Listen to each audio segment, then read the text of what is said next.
Brinda. Hi Harish, how's it going? Great. It's I think been about 2.5 years Yes, since it has. we consulted for the first time for ankylosing spondylitis. So Yes. How have you been in the last 2.5 years?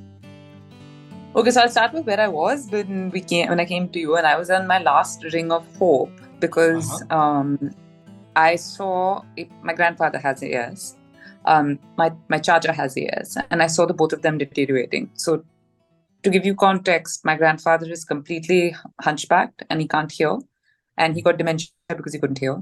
And my chacha, who's just actually celebrated his 60th birthday last week, is losing his eyesight. So it's a very depressing reality, but also the pain. There's an excruciating amount of pain that you live with. And I was fortunate that I got diagnosed very early. So I was able to actually, figure out if there was an intervention. But initially, the interventions that I had found were all medication, HCQS, painkillers, and all. I was in such a bad state that it gave me fissures. So my digestion was a mess, my body was a mess, and I was just gobbling painkillers all the time. So that's when we started talking. It's been 2.5 years of no painkillers. Beautiful. And it was, if I may just intervene, it was 600 painkillers, if I remember you told me about in a year, which is yes, huge. Which is tablets, huge. yes. Yeah. It was 600 tablets, and it was still not gone. So there are minor bouts of pain every now and then, and I work very long hours, but I wasn't even able to work. I was constantly muddled with pain, right? And I wasn't able to work, but I fixed my posture, I fixed my back, I started working out, things that I didn't think I would ever get a chance to do again. So that's been a phenomenal journey, also self-realization for me. Beautiful.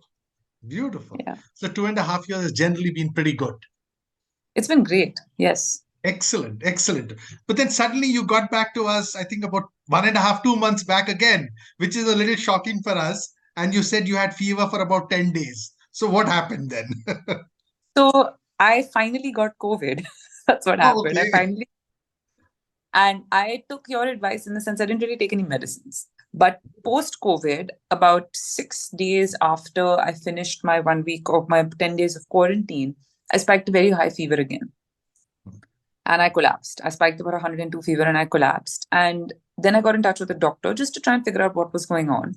So doctors at this point do a very wide range of blood tests because we don't know how this damn virus affects the body. So very wide range of blood tests, which included, everything from a blood count to blood sugars to liver function test to everything.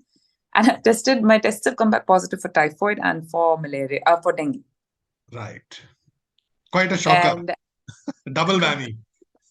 Who gets that, right? And I'd been at home for 10 days, so it didn't make sense to get typhoid. And I was like, where the hell have I got dengue? Just being locked in a room for 10 days. But yeah, either way, I was feeling like hell. And obviously, such a long list of medicines comes along, and I'm like, no, this is not happening. So that's when I called you. And what happened then? We spoke, and I think I suggested some very small things to do. Yeah, we spoke. Simple stuff. Small.